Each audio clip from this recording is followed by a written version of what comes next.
Sarah, I am very interested in theology, and I follow a lot of the intellectual movements in the academic community, and I have appreciated feminist thought in literature and various fields of secular intellectualism. But to bring feminist thought into theology is a little bit uncertain about how that works. Why did that happen? What are the issues? And what is the status today? Well, that's an enormously complicated question, so I'm going to keep this very simple. But if you just think about how patriarchal language, mores, and symbolism absolutely pervade most religious practices, then that should really sort of pull you up short to make you wonder, what is being suppressed here? What is not being allowed? What are the thoughts which are being pushed to the edges?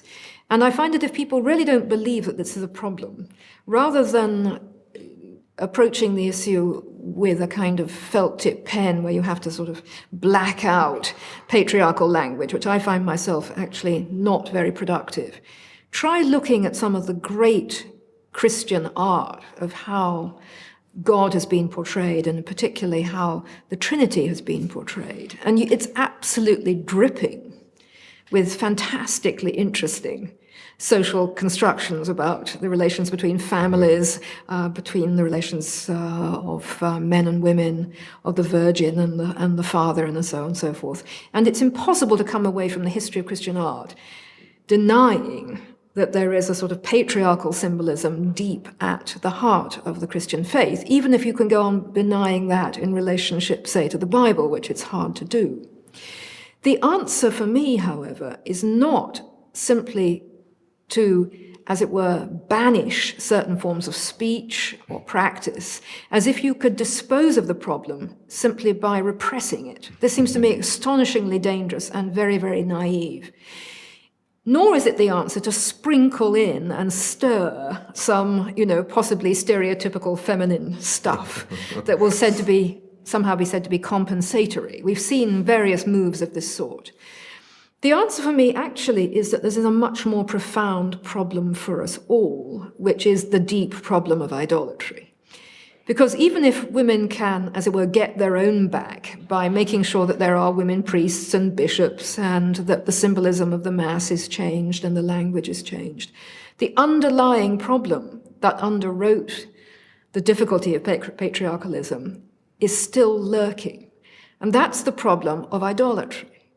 And this is a demon that we all have to slay, men and women, and go on slaying all our lives. Are we setting ourselves up or our interest groups up in the God space, as it were, and excluding others in one shape or form? And women are perfectly capable of doing this just as much as men are, I regret to say.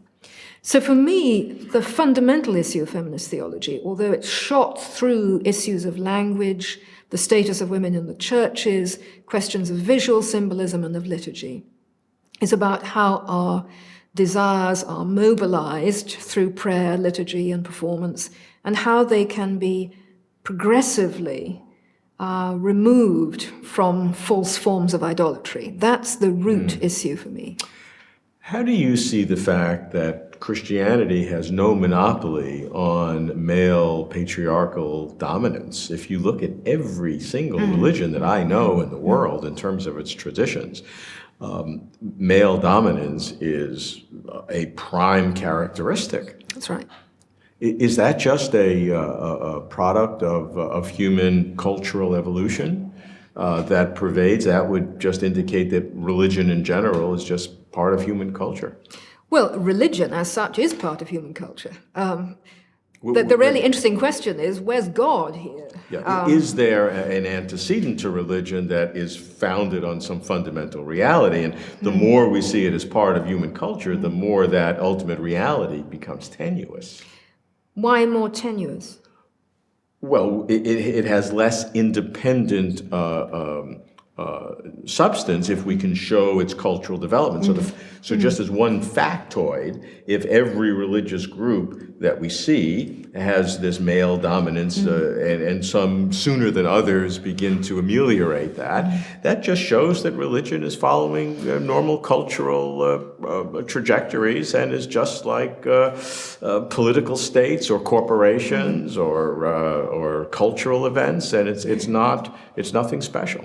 Well, I'm not bothered by that challenge at one level, because I don't think we have to choose between assenting that religions are culturally informed on the one hand and believing in God on the other. It seems to me that God, if God exists, and I believe God does exist, is constantly calling us to a transformation of our all too human and frail corporations, religions, and educative systems, and so on. So the fact that all religions have had this very strong male dominance, and some have given that up, maybe reluctantly, faster than others, what does that tell you about humanity or about God in general? Well, from an evolutionary perspective, I think what it tells you is that women have taken major responsibilities for child-rearing over many centuries, and that an astonishingly important transformation has occurred in the 20th century and to some extent before it, which is now affecting, again evolutionarily, in terms of cultural evolution,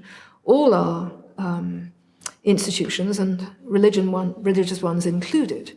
Now, I happen to see that as an intense moment of positive change, but I also see enormous dangers, because as I look around the churches and I see women coming into roles of dominance, I see the danger that they will merely imitate or ape the male patterns of behavior, which, alas, have been very deeply ingrained, because women learn very quickly that these are the patterns that have produced greater preferment. So we've all heard the old arguments that once we had women priests, the churches would change. Now the challenge is, I think, to see whether they really do change, and to keep our eye on this ever dangerous problem of idolatry that threatens at the doorstep.